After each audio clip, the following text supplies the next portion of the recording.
Hello किसान भाइयों, मैं हूं आपका मछली वाला भैया उन्मेष टहरिया फिशरीज ग्रेजुएट एंटरप्रेन्योर और आप देख रहे हैं ऑस्कर फिशरीज।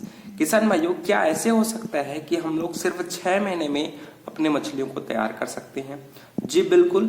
देखिए, जब हम लोग नॉर्मल आईएमसी मछली का पालन करते हैं दोस्तों, तो हम लोग क्या करते हैं, सभी मछलियों का एक लाइफ साइकिल होता है और उस लाइफ साइकिल के दौरान ही मछलियां बड़ी होती हैं, वो ब्रीडिंग करती हैं, बच्चे पैदा करती हैं। सभी जो उनका लाइफ साइकिल के अंडर ही उनका ग्रोथ परफॉर्मेंस आपको दिखाई देता है। लेकिन हम लोग क्या करते हैं, जब हम लोग फिशरीज को एज अ बिजनेस मॉडल के रूप में देखते हैं, तो हम लोग मछली के स्टॉकिंग के समय मछली के साइज को दोस्तों हम लोग बड़ा साइज के बच्चे तालाब में छोड़ते हैं। बड़ा साइज का साइज होगा, साथ ही साथ उसका भार है दोस्तों, वो लगभग एडवांस फिंगरलिंग बच्चे के साइज के अकॉर्डिंग होता है। मतलब लगभग 100 ग्राम के बच्चे हम लोग तालाब में स्टॉक करते हैं। बड़े बच्चे तालाब में छोड़ने के फायदे बहुत हैं, क्योंकि इसमें यह होता है कि जो छोटे बच्चे होते हैं उसको जिंदा रखने में दिक्कतें आती है, उसके सर्वाइवल के लिए हमको ज्यादा एफर्ट डालना पड़ता है। लेकिन वहीं अगर आप बड़े साइज के बच्चे तालाब में छोड़ते हो तो आपको एक छोटे पीरियड के लिए आप स्किप कर देते हो अपनी दिक्कतों को, क्योंकि आप बड़े साइज के बच्चे तब तालाब में छोड़ते हो ना, तो उसकी सर्वाइवल रेट बहुत ज्यादा हाई होती है। उसका फीड कंजप्शन अच्छा होता है, मतलब उसको आपको फीड खिलाने में दिक्कत नहीं होती। छोटे बच्चों को सही समय में फीडिंग कराना भी एक चैलेंज होता है, लेकिन बड़े एडवांस फिंगरलिंग बच्चे को आपको फीडिंग कराना बहुत ही आसान होता है।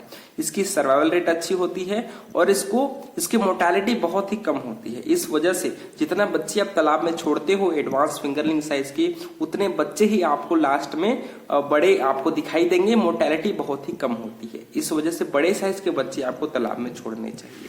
दूसरी बात, अगर आप 6 महीने में मछली को तैयार करना चाहते हैं तो उसके लिए दोस्तों आपको कंपनी वाली फॉर्मुलेटेड फीड, पेलेटेड फीड अपने तालाब में मछली को खिलाना पड़ेगा।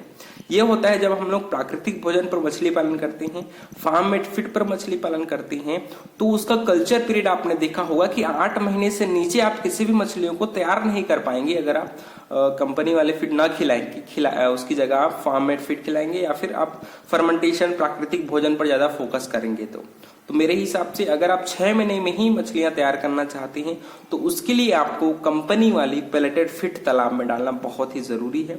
या तो आप अल्टरनेट डेज में एक दिन फार्म मेड फीड खिला सकते हैं, एक दिन आप कंपनी वाला खाना खिला सकते हैं, लेकिन आपको प्रोटीन युक्त आहार अपनी मछलियों को जरूर खिलाना चाहिए। खासकर अगर आप आईएमसी मछली को 6 महीने में तैयार करना चाहते हैं दोस्तों, तो उसके लिए बड़े साइज के बच्चे डालिए और खाना है उसमें प्रोटीन की मात्रा है वो 28 से 30% के बीच भी रखिए। आसानी से आपकी आईएमसी मछली है आपकी 6 महीने में तैयार हो जाएगी। दूसरी दिक्कत आती है दोस्तों आपकी वाटर क्वालिटी पैरामीटर्स के। क्या होता है ना, हम लोग मछलियों को तालाब के अंदर जाकर तो नहीं देखते, हम लोग समय समय पर सैंपलिंग करते हैं, लेकिन हम लोग वाटर पैरामीटर्स को ज्यादा तवज्जो नहीं देते। हमको लगता है कि डिजोल्व ऑक्सीजन, अमोनिया, डीओ, ये सब क्या है, ये सब कुछ नहीं होता। मेरे हिसाब से मैं मछली पालन करता हूँ, ये सब की मुझे जरूरत नहीं है। लेकिन ये जो सोच है वो उतनी अच्छी नहीं है, क्योंकि मेरे हिसाब से अगर आप पानी को पालना सीख जाएंगे ना तो मछलियां आसानी से पलेंगी और आपको सही समय मछलियां तैयार होकर के भी आपको दिखाएंगी। तो मेरे हिसाब से आपको सबसे पहले वाटर टेस्टिंग किट जरूर ऑर्डर करना है।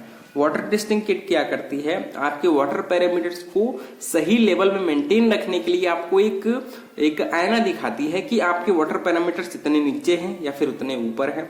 क्योंकि जब तक आप पैरामीटर्स को नहीं जानेंगे तब तक आप उसके अकॉर्डिंग क्या के उसके ट्रीटमेंट हैं, क्या क्या उसके ट्रीटमेंट के तरीके हैं, उसको आप नहीं जान पाएंगे। अगर आपको यही नहीं पता कि अगर आपके तालाब में अमोनिया लेवल बढ़ चुका है तो आप कैसे जानेंगे कि उसके लिए मुझे क्या करना है। तो मेरे हिसाब से सबसे पहले वाटर क्वालिटी पैरामीटर्स में आपको डिजोल्व ऑक्सीजन, अमोनिया, पीएच, ठीक है, बाकी अल्कलिनिटी, हार्डनेस, ये सब भी पैरामीटर्स हैं, लेकिन इन 3 पैरामीटर्स को आपको डेफिनेटली चेक करने के लिए वाटर टेस्टिंग किट जरूर ऑर्डर करिए। पीएच मीटर आता है ना, डीओ मीटर आता है, आपके पीएच मीटर आता है। तो इन सभी पैरामीटर्स को नापने के लिए आपको ऑथेंटिक टेस्टिंग किट जरूर आपको अपने फार्म पर रखना चाहिए, ताकि आप इन पैरामीटर्स को अच्छे से जान पाए और सही समय पर सही उपचार करके आप अपने मछलियों को बचा पाए। बहुत बार ये होता है कि अपने तालाब में हम लोग हाई स्टॉकिंग में मछलियां पालते हैं, लेकिन वाटर क्वालिटी पैरामीटर्स को ज्यादा तवज्जो नहीं देते। तो मेरे हिसाब से वाटर क्वालिटी पैरामीटर्स को आप 3 दिनों में एक बार जरूर मेजर करिए, नापिए। हफ्ते में 2 बार जरूर आपको अपने वाटर क्वालिटी पैरामीटर्स को नापना चाहिए। और पीएच, डिजोल्व ऑक्सीजन, अमोनिया, इन तीनों पैरामीटर्स को आपको बहुत पैनी नजर से आपको चेक करते रहना चाहिए। दूसरी बात, ऐसे मछलियों का पालन करिए दोस्तों तो 6 महीने में आसानी से रेडी हो जाए। अगर बात करें आपकी पंगासस मछली, आपकी मोनोसेक्स तेलापिया मछली, आपकी हाइब्रिड मांगुर मछलियां, ये तीनों मछलियां मुझे लगता है कि आसानी से 6 महीने में 1 किलो साइज तक आसानी से पहुंच जाती है। तो जितना शॉर्ट कल्चर पीरियड की मछलियां आपको आपकी जानकारी में हो, उसका अगर आप पालन करेंगे तो 6 महीने में आपकी इन तीनों मछलियां आसानी से तैयार हो जाती हैं। तो इस प्रकार से अगर आप चीजों को और डीप में जानना चाहते हैं तो मेरे बहुत सारे और वीडियोस पड़े हैं, उसको जाकर जरूर देखिए। और अगर आपको और जानकारियां चाहिए होंगी किसी भी टॉपिक पर तो नीचे कमेंट करिए। आपका मछली वाला भैया आपको हमेशा आपके टॉपिक पर वीडियो बनाने के लिए तत्पर है। तो किसान भाइयों, अगर आपको ये वीडियो पसंद आया होगा तो वीडियो को लाइक जरूर करिए। ऑस्कर फिशरीज पर नए हैं तो चैनल को सब्सक्राइब करना बिल्कुल मत भूलिएगा। मिलते हैं अगले में किसान भाई, तब तक के लिए बड़ों का सम्मान करिए, छड़ को प्यार करिए और खुद का ढेर सारा ख्याल रखिए। Thank you, thanks for watching.